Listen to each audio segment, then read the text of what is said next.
Hi friends, मेरा नाम है संजय और मैं एक इंजीनियरिंग ग्रेजुएट हूँ। मैं स्पेशली इस यूट्यूब वीडियो में आरआरबी एनटीपीसी जो सीबीटी 2 एग्ज़ाम है उसका mathematics special tricks with concept करूँगा। ये मेरा पहला वीडियो है यूट्यूब में, तो चलिए let's start. The first problem, तो इस वीडियो में क्या है, हम 10 मैथ करेंगे। 10 डिफरेंट चैप्टर से लिया गया है। इसमें हम पहला वीडियो में हम दिखाएंगे कैसे कॉन्सेप्ट के साथ ट्रिक्स भी अप्लाई किया जाता है, और पहले कुछ कॉन्सेप्ट भी करेंगे, उसके साथ साथ हम ट्रिक्स भी अप्लाई करेंगे। तो चलिए लेट्स स्टार्ट। पहला प्रॉब्लम है कोऑर्डिनेट जियोमेट्री से। द पेयर्स ऑफ इक्वेशन, यार 2 इक्वेशन है, that is 9x + 3y + 12 = 0 and 18x + 6y + 26 = 0. Option is they have unique solution, 2 solution, infinite solution, no solution. बहुत सारा एग्ज़ाम में इस तरह का क्वेश्चन पूछा जाता है। तो पहले हम 2 मिनट इसका कॉन्सेप्ट समझ लेते हैं।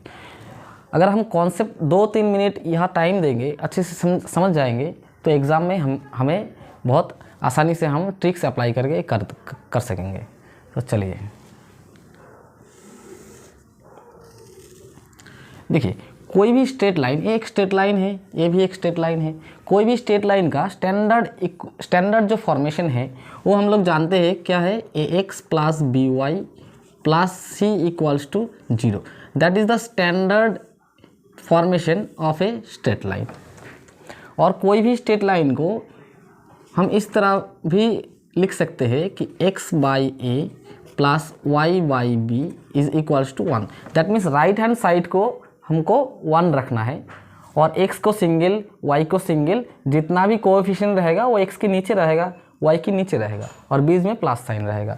अगर इस तरह से हम कोई भी स्ट्रेट लाइन को अगर रिप्रेजेंट करते हैं तो हम बोल सकते हैं कि ये स्ट्रेट लाइन कैसे होगा। ये ओरिजिन है 0,0, और हम जानते हैं कि स्ट्रेट लाइन ड्रॉ करने के लिए हमें 2 पॉइंट चाहिए। कोई भी 2 पॉइंट अगर मिल जाएगा तो हम जोड़ देंगे तो स्ट्रेट लाइन हो जाएगा। तो इस स्ट्रेट लाइन का 2 पॉइंट कौन सा है, एक पॉइंट है x के नीचे जो रहेगा, that means a,0, that is 1 point which intersect x axis. This point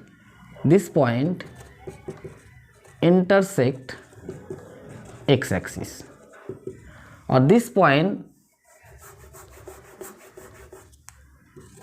lies on x axis, and another point is that जो नीचे है y के नीचे, that is 0,b that lies on y axis.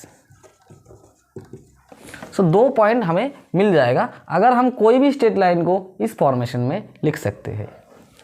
तो a,0 that is origin, so something here that is a,0, and y axis जो है that is y axis, and that is x axis 0,b. अगर ये 2 point हमें मिल गया तो हम ये सीधा जोड़ सकते हैं। So that is hour straight line. ये नॉर्मल कॉन्सेप्ट है स्ट्रेट लाइन का। तो हम क्यों ये सीख रहे हैं, इसीलिए सीख रहे हैं कि ये जो प्रॉब्लम अभी है इसमें जो ऑप्शन है, इसमें इंपॉर्टेंट ये है कि unique solution, that means 1 solution. ये 2 इक्वेशन को सॉल्व करने के बाद हमें एक ही सॉल्यूशन मिलेगा। 2 सॉल्यूशन ये बाद में बोलते हैं, ये होता नहीं है स्ट्रेट लाइन में। नंबर 2 इज इनफाइनाइट सॉल्यूशन, मतलब बहुत सारा सॉल्यूशन रहेगा, infinite number. And number 3 is no solution, कोई भी सॉल्यूशन नहीं रहेगा। सो सॉल्यूशन क्या होता है स्ट्रेट लाइन का, 2 स्ट्रेट लाइन अगर ग्राफिकली हम रिप्रेजेंट करेंगे, मान लीजिए कि दूसरा कोई एक स्ट्रेट लाइन है, हम ड्रॉ करते हैं इस तरफ से,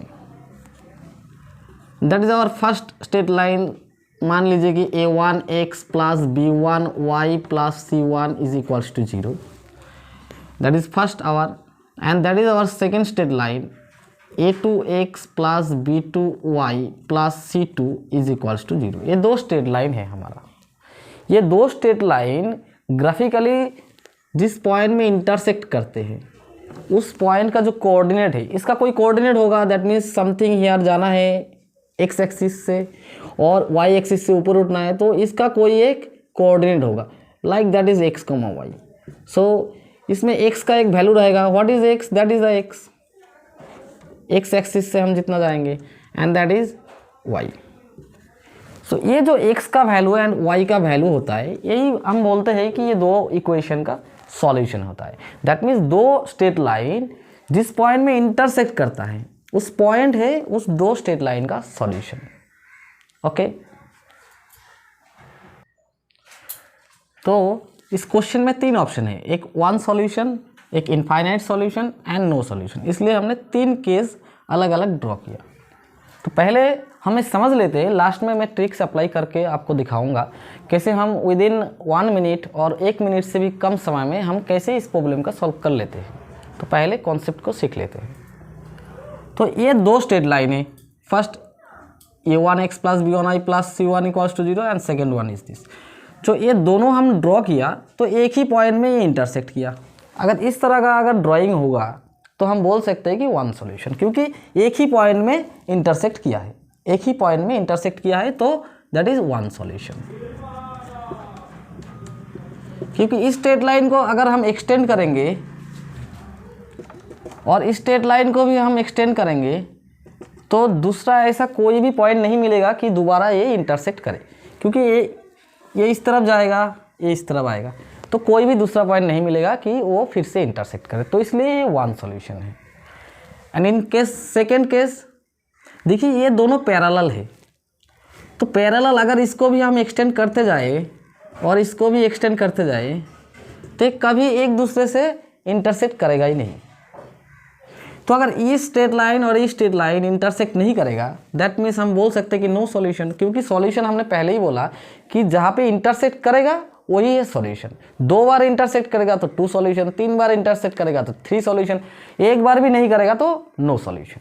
सो that is the no solution diagram. And third one, कि ऐसा अगर होता है कि पहला वाला स्ट्रेट लाइन हमने ड्रॉ किया तो ये वाला पहला वाला स्ट्रेट लाइन, और सेकेंड जो स्ट्रेट लाइन है उसको भी ड्रॉ किया और वो सेम पहला वाला स्ट्रेट लाइन के ऊपर जाके सेकेंड वाला स्ट्रेट लाइन में मिल हो गया, मतलब दोनों स्ट्रेट लाइन सेम लाइन में आ गया। तो हम थ्योरेटिकली क्या बोल सकते हैं कि ये दोनों स्ट्रेट लाइन कितने पॉइंट में इंटरसेक्ट किया है। इस पॉइंट में भी इंटरसेक्ट किया है क्योंकि उस पॉइंट में दोनों स्ट्रेट लाइन है, इस पॉइंट में भी किया है, इस पॉइंट में भी किया है, इस पॉइंट में किया है, इस पॉइंट में किया है, मतलब जहाँ तक ये स्ट्रेट लाइन दोनों है, दोनों एक के ऊपर और एक स्ट्रेट लाइन है, इसका मतलब है इसका इंटरसेक्टिंग जो पॉइंट है वो इनफाइनाइट नंबर है।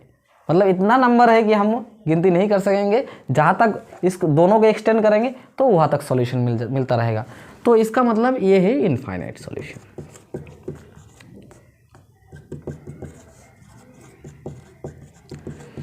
तो ये है थ्योरी। तो अभी एग्ज़ाम में जैसे ये क्वेश्चन आएगा तो हमारे ये पॉसिबल नहीं है कि हम ये वो जो 10th स्टैंडर्ड का जो फॉर्मूला है ग्राफिकल मेथड, उसमें हम ड्राइंग करें फिर हमको दिखे कि कौन सा आ रहा है केस। तो इसका एक ट्रिक्स है। क्या ट्रिक्स है?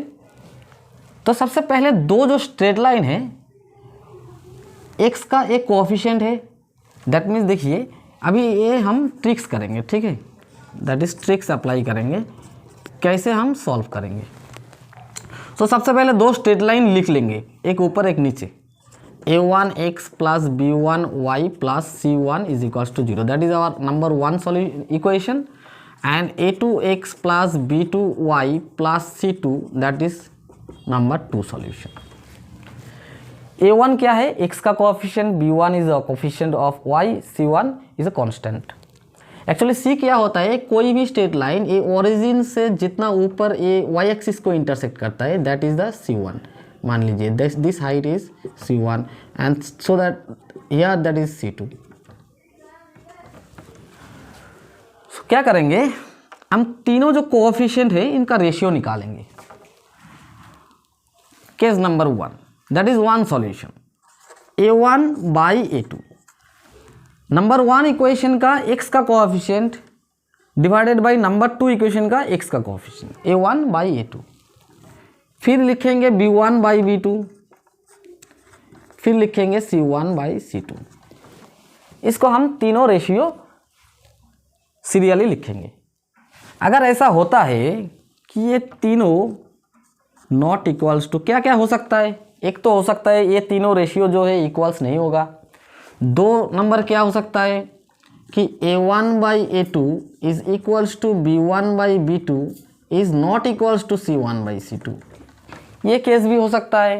एंड नंबर 3 क्या हो सकता है, A1/A2 is equals to B1/B2 is equals to C1/C2। देखिए एक तो केस ये हो सकता है कि जो रेशियो हमने ले रहा है कि ये रेशियो पूरा इक्वल हो जाए। नंबर 2 क्या हो सकता है कि x और y का जो कोएफिशिएंट है उन रेशियो का इक्वल हो रहा है लेकिन कांस्टेंट के साथ नहीं इक्वल हो रहा है। और नंबर 3 कोई भी इक्वल नहीं हो रहा है। तो अगर ये होता है कि कोई भी इक्वल नहीं है तो हम डायरेक्टली बोल देंगे कि दैट इज़ वन सॉल्यूशन। कोई भी इक्वल नहीं है मतलब एक ही पॉइंट में वो इंटरसेक्ट करेगा और कुछ करना नहीं है।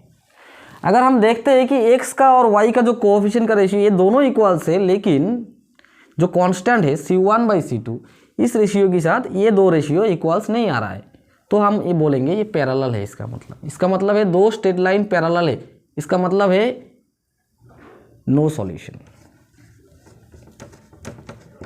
और अगर तीनों इक्वल्स आ गया रेशियो तो इसका मतलब एक इक्वेशन की स्ट्रेट लाइन के ऊपर दूसरा स्ट्रेट लाइन कोइंसाइड कर जाएगा।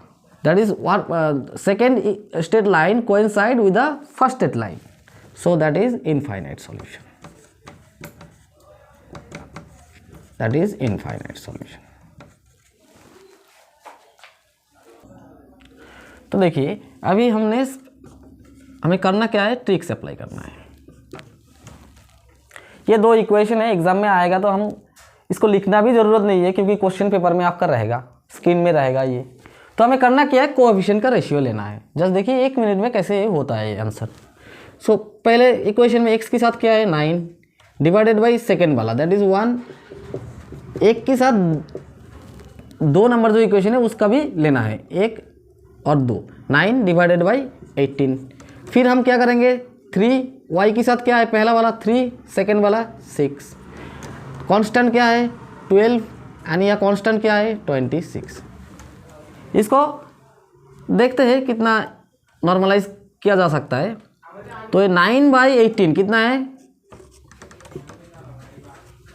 1/2, 3/6 दैट इज अगेन 1/2 एंड इसको अगर करेंगे भी 6 और 13 और नहीं जाता है तो 6 डिवाइडेड 13। तो ये 3 रेशियो हमने ले लिया। कहाँ से लिया, वो जो फॉर्मूला हमने दिखाया था क्या है A1/A2 तीनों था, B1/B2 एंड C1/C2। यहाँ पे वो जो फॉर्मेशन था किस फॉर्मेशन में आ रहा है, दिख रहा है कि ये दोनों इक्वल है हाफ एंड हाफ, लेकिन तीसरा जो है कांस्टेंट वाला इसके साथ ये नॉट इक्वल्स टू है। तो हमने जो वीडियो की थोड़ी पहले हमने बोला था अगर ये दोनों इक्वल हो जाएगा और ये नॉट इक्वल्स टू हो जाएगा तो इसका मतलब क्या है पैरेलल है। इसका मतलब क्या है पैरेलल है, दैट मीन्स नो सॉल्यूशन। मतलब दो जो ये स्ट्रेट लाइन बनेगा ग्राफ में वो पैरेलल बनेगा, मतलब किसी भी पॉइंट में वो दो स्ट्रेट लाइन इंटरसेक्ट नहीं करेगा। इसका मतलब है कोई भी सॉल्यूशन हमें नहीं मिलेगा। तो इस तरह से हमें करना है। तो आंसर है option D, that is our answer. तो कितना टाइम लगेगा, टाइम ज़्यादा नहीं लगेगा, लेकिन ये जो कॉन्सेप्ट है इसको आपको दिमाग में रखना है कि 3 तरह का केस हो सकता है। पहले तो रेशियो ले लेना है, फिर देखना है तीनों इक्वल है या तीनों नॉट इक्वल्स टू है या 2 इक्वल है एक के साथ नॉट इक्वल्स टू। ये 3 केस हो सकता है, या तो तीनों इक्वल है दैट मीन्स इनफाइनाइट सॉल्यूशन, तीनों नॉट इक्वल्स टू है देन 1 सॉल्यूशन, 2 इक्वल है तीसरी के साथ नॉट इक्वल्स टू है देन नो सॉल्यूशन। ये 3 ही केस है, आपको ये 3 केस याद रखना है। और एग्जाम में जैसे ही इस तरह का क्वेश्चन आए तो आपको पहले रेशियो ले लेना है, और जैसे ही हम रेशियो ले लिया हमको देखने से ही हमको समझ में आ जाएगा कि इसका कितना सॉल्यूशन रहेगा। तो आई थिंक समझ में आ गया आपको। तो थोड़ा प्रैक्टिस करेंगे तो और भी आसानी होगा और एग्ज़ाम में जल्दी कर पाएंगे। तो इसीलिए मैं क्या किया, आपको पहले कॉन्सेप्ट दिखाया फिर ट्रिक्स दिखाया। तो इस तरह का जितना क्वेश्चन मैं कराऊंगा तो पहले थोड़ा सा कॉन्सेप्ट दे दूंगा और उसके बाद आपको ट्रिक्स भी अप्लाई करना दिखा दूंगा। तो ऐसे क्या होगा, और आरआरबी एग्ज़ाम में टाइम भी नहीं है तो मैं चाह रहा हूँ कि जो क्वेश्चन आएगा उसके रिलेटेड जो कॉन्सेप्ट है वो धीरे धीरे देता रहूँगा। तो चलिए नेक्स्ट क्वेश्चन में। ये हमारा सेकेंड क्वेश्चन है द वैल्यू ऑफ के फॉर विच द लाइन, या दो स्ट्रेट लाइन दिया हुआ है 5x 7y 5x plus 7y equals to 3 and 15x plus 21y equals to k. मैं सेकेंड क्वेश्चन इसलिए पहला वाला भी की तरफ ही लिया कि प्रैक्टिस हो जाएगा एक बार। तो ये बोला कि द वैल्यू ऑफ के की कौन सा वैल्यू के लिए दो स्ट्रेट लाइन जो है कोइंसाइड कर जाएगा। तो कोइंसाइड कर जाएगा मतलब एक स्ट्रेट लाइन के ऊपर दूसरा स्ट्रेट लाइन मिल हो जाएगा। तो इसका मतलब है इनफाइनाइट सॉल्यूशन आ जाएगा। अगर दो स्ट्रेट लाइन कोइंसाइड करेगा इसका मतलब ये पहला वाला स्ट्रेट लाइन है और यही दूसरा वाला स्ट्रेट लाइन है, इसका मतलब ये कोइंसाइड कर गया। दैट मीन्स ये नंबर ऑफ सॉल्यूशन कितना, that is infinite number of solution, infinite number of solution.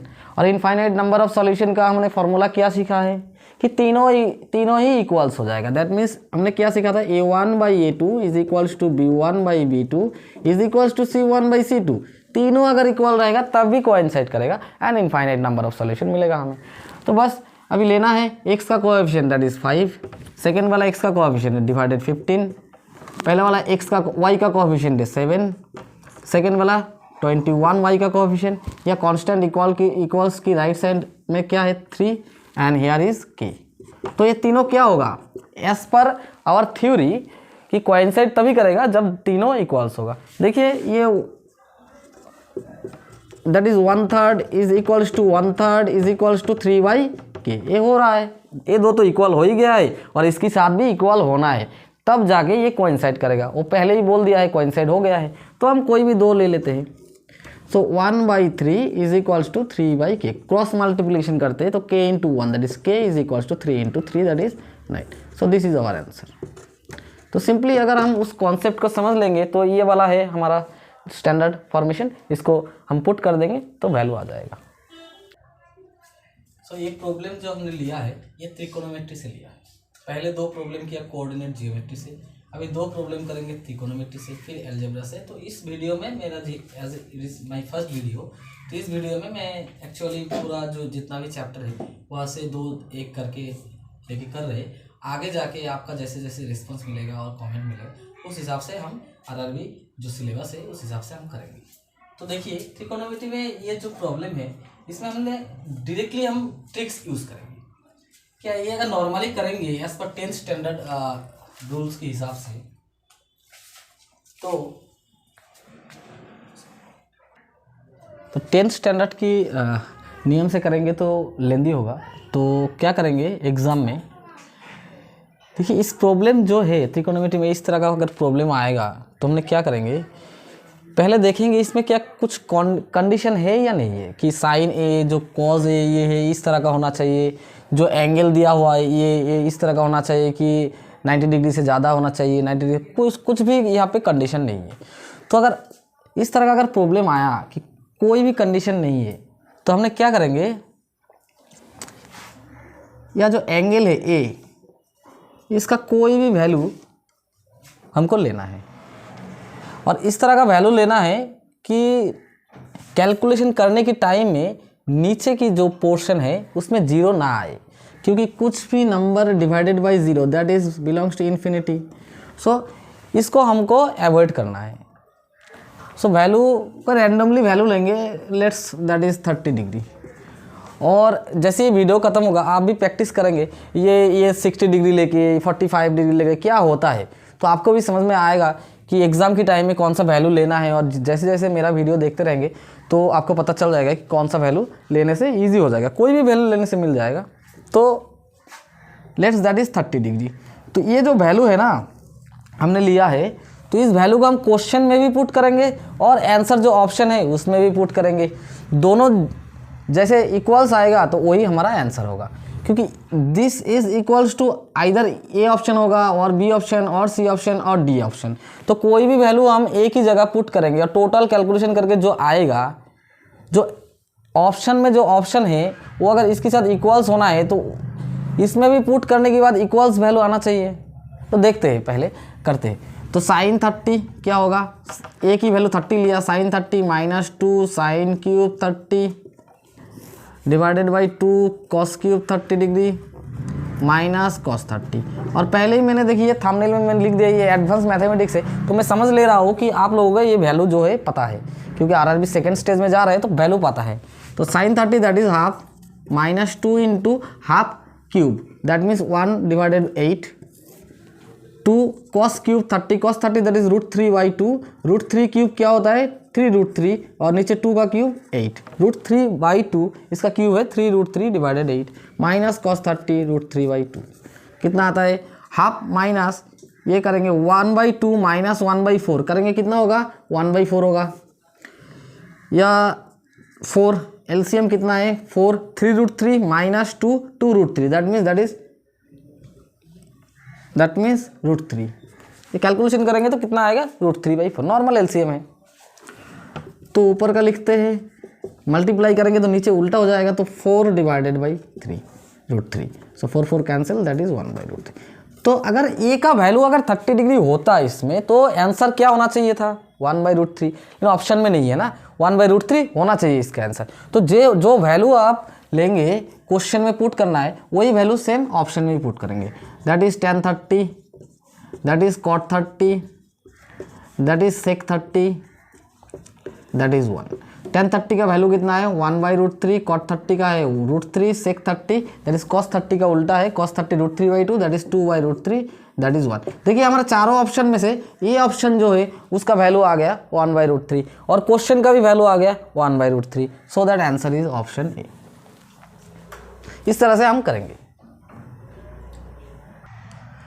Next question त्रिकोणमिति से लिया है the value of the expression sin to the power 6 theta plus cos to the power 6 theta plus 3 sin square theta cos square theta is equals to. देखिए normal अगर 10th standard की formation use करेंगे तो थोड़ा लेंदी होगा। तो देखिए फिर भी इस क्वेश्चन जो है इसमें कोई कंडीशन नहीं है कि थीटा किस तरह का होना चाहिए या तो साइन थीटा का कोई वैल्यू नहीं दिया गया है कॉस थीटा का कोई वैल्यू नहीं दिया गया है। तो अगर इस तरह का अगर कोई भी लंबा और पावर जितना भी है एक्सप्रेशन आएगा और उसका वैल्यू निकालने के लिए बोलेंगे तो क्या करेंगे हम तो नॉर्मली थीटा का कोई भी वैल्यू हम ले लेंगे पिछले जैसे लिया था तो फिर भी इस प्रॉब्लम में भी थीटा का वैल्यू ले लेंगे। तो बहुत सारा क्वेश्चन इस तरह भी आएगा एग्जाम में जहाँ पे हम डायरेक्टली वैल्यू नहीं ले सकेंगे उसको करना ही है नॉर्मल मेथड से। तो आगे हम सिखाएंगे कि किस तरह का प्रॉब्लम में हम वैल्यू ले पाएंगे किस तरह का प्रॉब्लम में वैल्यू नहीं ले पाएंगे कि नॉर्मल मेथड में करना है या नहीं करना है। तो ये एक इंटरेस्टिंग है। तो देखिए तो थीटा का कोई भी वैल्यू ले सकते हैं आप 0 डिग्री 30 डिग्री 45 डिग्री कोई भी वैल्यू आप ले सकते हैं लेकिन ये याद में रखना है कि नीचे जीरो फॉर्मेशन नहीं आना चाहिए। तो जैसे जितना प्रैक्टिस आप करेंगे तो आपको समझ में आ जाएगा कौन सा वैल्यू लेने से मैथमेटिक्स जो प्रॉब्लम है जल्दी सॉल्व हो जाएगा। तो मैं इसमें 0 डिग्री ले रहा हूँ थीटा का वैल्यू ओके आप यहाँ पे पुट कर दीजिए then sine 0 degree to the power 6 plus cos 0 degree to the power 6 plus 3 sine square 0 degree into cos square 0 degree. क्योंकि इस क्वेश्चन में थीटा का कोई भी कंडीशन नहीं है और ऑप्शन में भी देखिए साइन कॉस टेन से कोई ऑप्शन नहीं दे गया है ऑप्शन वैल्यू में दे गया है। तो कोई भी थीटा का वैल्यू अगर हम पुट करेंगे तो आंसर डायरेक्टली आ जाएगा। तो साइन 0 हम जानते हैं 0 तो 0 to the power 6 plus cos 0 that is 1 to the power 6 plus 3 into यहाँ पे साइन 0 है तो एक तो वैल्यू 0 आएगा इंटू है तो वो टोटल 0 आ जाएगा। तो 0 to the power 6 that is 0 plus 1 to the power 6 1 plus 3 into 0 that means 1 that is our answer. Normally 30 second में ये मैथमेटिक्स प्रॉब्लम सॉल्व हो जाएगा और आपको ये एक्सप्रेशन लिखना भी नहीं है। अगर इस तरह का प्रॉब्लम आएगा तो हमको देख के ही पता चल जाएगा या 0 पुट करेगा साइन 0 0 तो ये पार्ट चला गया 0 ये पार्ट चला गया 0 यहाँ पे साइन 0 है तो ये पार्ट चला गया 0 cos 0 to the power 6 1 to the power 6 that means answer is 1 okay. तो चलिए नेक्स्ट क्वेश्चन में। सो ये क्वेश्चन जो है ये अलजेब्रा से है तो थोड़ा अलजेब्रा करते हैं दो प्रॉब्लम। देखिए a divided by a by b is equals to 2/3 b by c equals to 4/5 then what is the value of this ratio a plus b divided by b plus c। Simply देखिए अगर इस तरह का problem अगर 5-6 में होता कि a का वैल्यू हमें पता है और b का वैल्यू पता है और c का वैल्यू पता है तो हम अगर नॉर्मली पुट कर देते तो इजीली हमको आ जाता। तो हमें यही करना है कि a का वैल्यू कितना है b का वैल्यू कितना है c का वैल्यू कितना है ये पता करना है। तो देखिए डायरेक्टली वैल्यू नहीं दी गया है रेशियो फॉर्म में दे गया है। देखिए अगर हम एज्यूम करें a का वैल्यू 2 है तो b का वैल्यू कितना होगा 3। अगर हम देखते a का वैल्यू अगर 2 लेते तो b का वैल्यू 3 और इस पोर्शन में b का वैल्यू अगर 4 लेते तो c का वैल्यू कितना लेना होगा 5। तो ये जो प्रॉब्लम है इसमें a का वैल्यू 2 है, ये प्रॉब्लम नहीं है क्योंकि यहाँ पे और दूसरा कोई a नहीं है। c सिंगल है 5, ठीक है, कोई प्रॉब्लम नहीं है। लेकिन प्रॉब्लम है दिस b, एक में तो b का वैल्यू 3 है और एक में b का वैल्यू है 4। तो हमको लेना कौन सा है भाई, 3 लेना है या 4 लेना है, यही प्रॉब्लम है।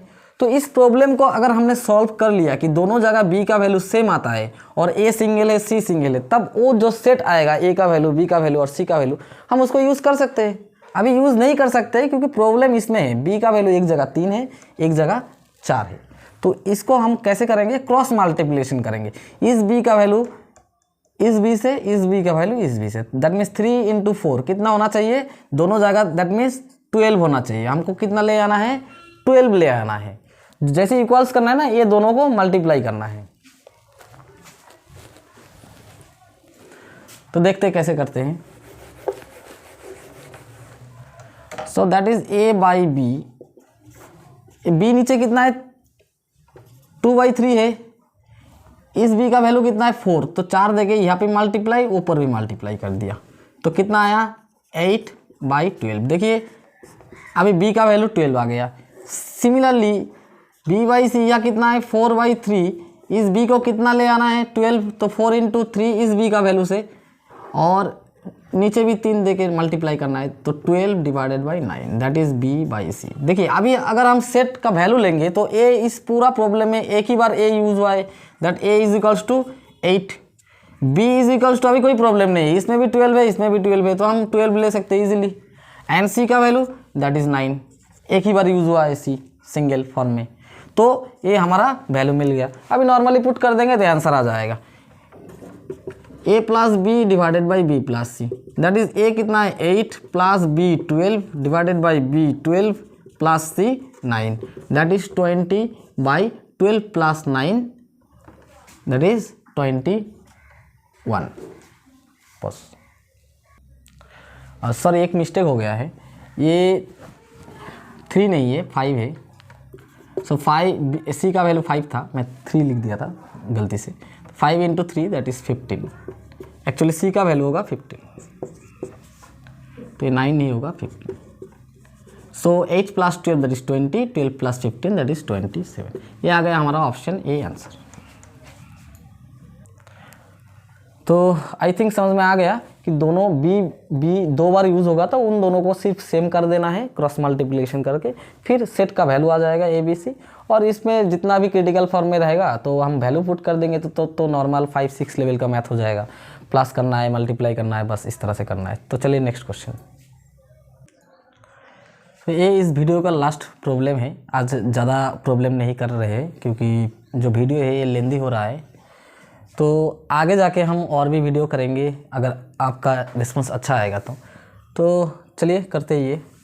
तो देखिए एक कंडीशन दे दिया गया है, तो ये जो देखिए हम लोग जैसे 10th में पढ़ते थे तो 9th में पढ़ते थे, तो ये जो कंडीशन रहता था तो इतना हम ध्यान नहीं देते थे, डायरेक्टली हम इसको सॉल्यूशन करते थे लंबा प्रोसेस से। लेकिन अगर हम लोग ट्रिक्स यूज़ करेंगे तो ये जो कंडीशन है ना, ये बहुत इंपॉर्टेंट हो जाता है, इसको आपको मेंटेन करके ही कुछ ना कुछ करना पड़ेगा। कंडीशन को ध्यान में रखना होगा। तो देखिए इस एक्सप्रेशन का वैल्यू निकालने के लिए बोला है, जहाँ पे √(x-1) प्लस √3-x²। तो देखिए ये प्रॉब्लम तब इजी हो जाता अगर x का वैल्यू हमें पता होता। कोई भी x का वैल्यू अगर यहाँ पे पता होता 4, 5, 6 तो पुट कर देते तो इजीली हमको आंसर आ जाता। लेकिन यहाँ पे वैल्यू नहीं दे गया है, लेकिन एक कंडीशन दे गया है, x lies between 1 and 2, that means x का वैल्यू 1 से ज़्यादा है 2 से कम है। तो हम क्या करेंगे, इस कंडीशन जो गिवन रहेगा उसको हम मेंटेन करके कोई भी वैल्यू ले सकते हैं। तो x का वैल्यू 1 से ज़्यादा लेंगे 2 से कम लेंगे, तो देर तो ले ही सकते हैं, 1 से ज़्यादा और 2 से कम, तो x का वैल्यू ले लेते हैं देर। तो इसका कितना आया 21 + 3/2, तो x का वैल्यू हमने ले लिया दिस, जस्ट पुट कर दीजिए। तो √3/2 - 1² प्लस √3 - 3/2², जो भी वैल्यू आएगा आंसर आएगा वही आंसर होगा, क्योंकि हमने जो कंडीशन है उसको मान के ही वैल्यू लिया है। तो देखिए रूट है और उसके बाद स्क्वायर है, तो रूट और स्क्वायर जो कैंसिल हो जाएगा, दैट मीन्स 3/2 -1। प्लस यहाँ पे भी रूट है और स्क्वायर है, तो स्क्वायर रूट कैंसिल हो जाएगा, तो 3 - 3/2।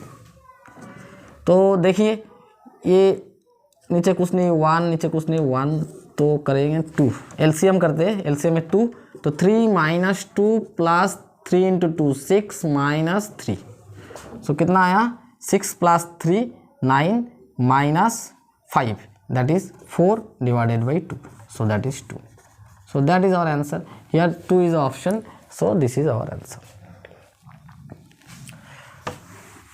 ख़त्म कर रहे हैं और आगे हम इस वीडियो चैनल में क्या करेंगे वो हम बोल देते हैं।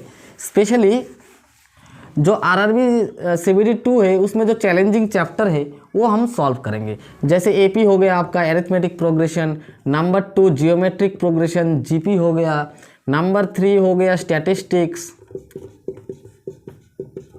Number 4 an important that is probability.